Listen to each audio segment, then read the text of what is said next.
बिस्मिल्लाहिर्रहमानिर्रहीम। Hi everyone, welcome to my YouTube channel engineer Burhanuddin Banjvi. आज हम डिस्कस करने जा रहे हैं कि ई कॉमर्स और कॉमर्स किस चीज़ को कहते हैं, इनके दरमियान क्या डिफरेंस है, और टाइप्स ऑफ ई कॉमर्स को भी हम इसी ही लेक्चर में इंशाल्लाह हम डिस्कस करेंगे। तो आज हम स्टार्ट कर लेते हैं। सबसे पहले कि ई कॉमर्स किस चीज़ को कहते हैं। The activity of buying and selling physically normal business exists in our society like shops, industries, shopping mall, etc. कोई भी ऐसा बिजनेस जो फिज़िकली एग्जिस्ट कर रहा हो उनको हम ई कॉमर्स कहते हैं। जैसे कि हमारे इर्द गिर्द हमारी सोसाइटीज़ में शॉप्स हैं, इंडस्ट्रीज़ हैं, शॉपिंग मॉल्स हैं और दीगर बहुत बड़े मैन्युफैक्चरर इंडस्ट्रीज़ होते हैं, उनको कॉमर्स कहते हैं। ऐसा बिजनेस जो फिज़िकली एग्जिस्ट कर रहा हो उसको कॉमर्स कहते हैं। अब हम डिस्कस करने जा रहे हैं कि ई कॉमर्स किसको कहते हैं। E commerce also known as electronic commerce और internet commerce refers to the buying and selling of goods और services using the internet through online website like Amazon, Daraz and Alibaba etc। इसका मतलब क्या है? इसका मतलब ये हुआ कि ऐसा बिज़नेस जो हम किसी वेबसाइट के थ्रू ऑनलाइन कोई बिज़नेस करे उसको ई कॉमर्स कहते हैं। कॉमर्स जो है वो किसी ऑनलाइन वेबसाइट के थ्रू नहीं होता, बल्कि वो फिज़िकली एग्जिस्ट कर रहा है हमारे डेली लाइफ में। और ई कॉमर्स जो है वो हम कोई भी बिज़नेस किसी वेबसाइट के थ्रू हम ऑनलाइन करें तो हम उसको ई कॉमर्स कहते हैं, in short, in simple words. अब हम डिस्कस करेंगे business models of e commerce. सबसे पहले इसमें तो ये है कि बिज़नेस टू बिज़नेस B2B किसको कहते हैं, बिज़नेस टू कंज्यूमर किसको कहते हैं, कंज्यूमर टू बिज़नेस ये किसको कहते हैं, और कंज्यूमर टू कंज्यूमर किसको कहते हैं। ये हम फर्दर डिटेल में 1 बाय 1 डिस्कस करेंगे। तो अब हम स्टार्ट कर लेते हैं कि बिजनेस टू बिजनेस किसको कहते हैं। In this e commerce business model manufacturer selling और issuing goods to the retailer और wholesaler. In this model basically two different companies are involved like manufacturer and a wholesaler, retailer or customer. For example, Amazon and Alibaba। अब मैं इस चीज़ को इस diagram की मदद से आपको समझाने की कोशिश करता हूँ। सबसे पहले कि इसमें एक बिज़नेस ऑर्गेनाइजेशन, यानी ये जो बिज़नेस ऑर्गेनाइजेशन है ये एक मैन्युफैक्चरर भी हो सकता है, कोई भी बहुत बड़ी कंपनी, यानी एक बिज़नेस ऑर्गेनाइजेशन जो है वो, और एक होलसेलर। अब बिज़नेस ऑर्गेनाइजेशन जो है वो, जो होलसेलर है, ये इस वेबसाइट के थ्रू इस बिज़नेस ऑर्गेनाइजेशन के साथ कांटेक्ट करेगा और अपना ऑर्डर जो है वो ऑर्डर कर देगा प्रोडक्ट को, और बिज़नेस ऑर्गेनाइजेशन जो है वो इस वेबसाइट के थ्रू उस ऑर्डर को प्रोसेस करेगा और उसको तैयार करने के बाद उनका प्रोडक्ट जो है वो बिज़नेस ऑर्गेनाइजेशन या मैन्युफैक्चरर सप्लाई करेगा होलसेलर को, और होलसेलर जो है वो आगे जो कस्टमर है या रिटेलर उनको सेल करेगा। इसका मतलब क्या हुआ?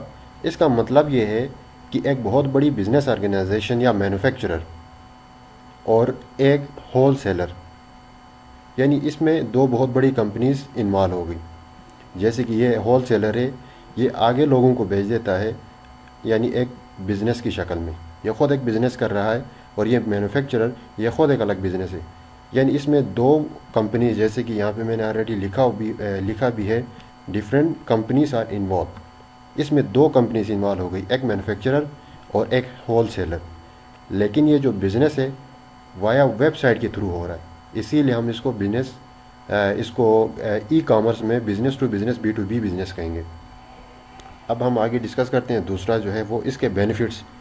इसके बेनिफिट्स ये हैं, income business online, import export easy. अब इसका मतलब क्या है? Import export easy. Import export easy इसका मतलब ये है कि आप किसी भी चीज़ को आप इंपोर्ट करें या फिर एक्सपोर्ट करें ईजी, क्योंकि आपको फ़िज़िकली जाना नहीं होता, वहाँ पे आपको लेबर रखना नहीं पड़ता, वहाँ पे आपको किराए वगैरह किसी अपने गुड्स को लाने के लिए, अपने प्रोडक्ट्स को लाने के लिए आपको देना नहीं पड़ता। आप एक ऑनलाइन वेबसाइट के थ्रू आप ये सारा काम कर रहे होते हैं अपने घर में बैठ के। तो इसीलिए ये आसान है as compare to commerce. Buying और seller determination is easy, trade guides इनको मिलती है। तो अब हम आगे डिस्कस करते हैं बिज़नेस टू कस्टमर क्या होता है। बिज़नेस टू कस्टमर में ये है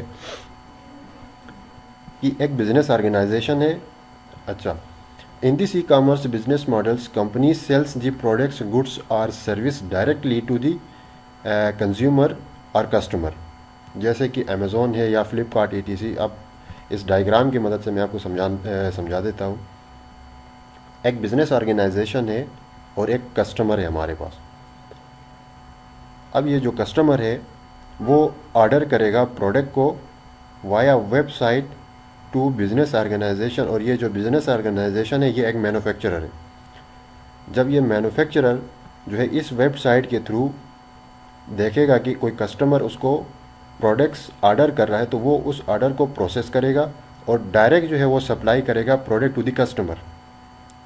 इसमें यह नहीं है कि कोई और होल सेलर वगैरह या फिर इस तरह की कोई और बिज़नेस ऑर्गेनाइजेशन इन्वॉल्व नहीं है, बल्कि एक बिज़नेस ऑर्गेनाइजेशन है और कस्टमर किसी वेबसाइट के थ्रू उसी ऑर्गेनाइजेशन से चीज़ें बाई कर लेता है। अब हम डिस्कस करते हैं कस्टमर टू बिज़नेस, C2B। इसमें क्या होता है, और ये जो C2B है ये टोटली रिवर्स है B2C का। अब इसको हम देखते हैं। In this e commerce business models customer provide services products on website. Business organisations या businessmans hire recommend their services products and give money as a result. जैसे कि फ्रीलांसर है एंड फाइवर, ये दोनों एक वेबसाइट से हैं अलग अलग। जैसे कि मैं आपको दिखा भी देता हूँ, बल्कि यहाँ पे ये अब ये एक फ्रीलांसर वेबसाइट है और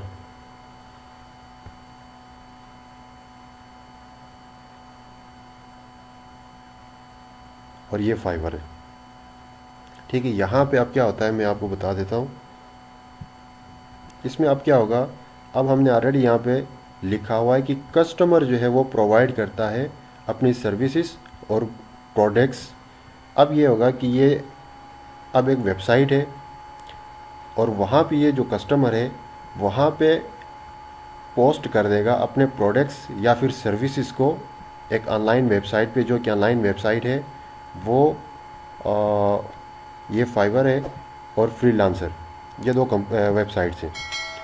वहाँ पे ये अपने प्रोडक्ट्स या अपने सर्विसेज वहाँ पे पोस्ट कर देगा। और जो एक बिज़नेस ऑर्गेनाइजेशन है या कोई मैन्युफैक्चरर है वो वहाँ पे देख लेगा कि कोई कस्टमर जो है वहाँ पे अपनी सर्विसेज और अपने प्रोडक्ट्स बेच रहा है, और ये जो बिज़नेस ऑर्गेनाइजेशन है वो उन प्रोडक्ट्स और उन सर्विसेज को देखेगा, और अगर वो उनके रिलेटेड या फिर उनके काम की चीज़ें हैं तो वो उन सर्विसेज या जो प्रोडक्ट्स है उनको हायर करेगा, और उसके बदले में ये जो कस्टमर है इसी से ये रिसीव करेंगे सर्विसेज और प्रोडक्ट्स, और इसके नतीजे में इसको जो मनी है वो ट्रांसफ़र कर देंगे। तो इसमें ये टोटली उलट है दूसरा B2 कस्टमर का। इसमें एक कस्टमर अपनी सर्विसेज वेबसाइट पे प्रोवाइड करता है या प्रोडक्ट्स, और ऑर्गेनाइजेशन उसी वेबसाइट के थ्रू उसी की प्रोडक्ट्स और सर्विसेज बाई करती है और उसको मनी ट्रांसफ़र कर देती है। अब है customer to service, C2C। In this e-commerce business models, if one like customer one sells products, goods, and a second customer buy these products, goods to customer one via website जैसे कि OLX है and eBay। जैसे कि मैं आपको यहाँ show भी कर देता हूँ इनको। ये है OLX और ये है, अब मेरा नेट थोड़ा स्लो है,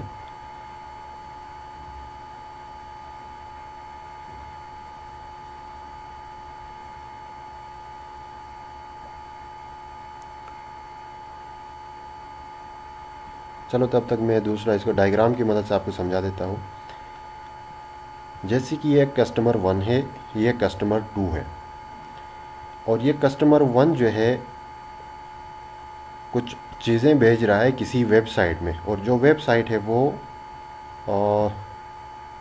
ये वाली है। ये कौन सी, ईबे और OLX। यहाँ पे जैसे कि अब आप देख सकते हैं कि कोई ये चीज़ें भेज रहा है। यहाँ पे कस्टमर 1 जो है वो कस्टमर 1 सेल कर रहा है अपने प्रोडक्ट्स को वेबसाइट में, तो फिर जो कस्टमर 2 है वो उन वेबसाइट से बाई करेगा उन प्रोडक्ट्स को। यानी कस्टमर 1 जो है वो डायरेक्ट किसी कस्टमर से लेता है, किसी कस्टमर से लेता है, और उसी को प्रोडक्ट रिसीव करने के बाद उनको मनी ट्रांसफ़र कर देता है। इसमें जो है कोई बिज़नेस ऑर्गेनाइजेशन इन्वॉल्व नहीं होती, बल्कि वो जो कस्टमर 1 है वो किसी और से बनवा के वेबसाइट्स पे लाके अपनी चीज़ें सेल कर रहा है, और ये जो कस्टमर 2 है वो चीज़ें वहाँ से डायरेक्ट ख़रीद रहा है। तो इसको कहते हैं B2C। ओवरऑल हमने देखा कि कॉमर्स किसको कहते हैं, ई कॉमर्स किसको कहते हैं, फिर ई कॉमर्स के बिज़नेस मॉडल, और ये सारे बिज़नेस मॉडल्स कॉमर्स में भी हैं और ये ई कॉमर्स में भी है। कॉमर्स में ये जो है कोई वेबसाइट इन्वॉल्व नहीं होती, ई कॉमर्स में ये चीज़ें इन्वॉल्व होती है। तो होपफुली आप लोगों को आज चीज़ें समझ आई होंगी। तो इंशाल्लाह हम नेक्स्ट लेक्चर में अमेज़ॉन के रिलेटेड हम बात करेंगे, क्योंकि हम एक वीडियो सीरीज़ लेके चलेंगे ई कॉमर्स के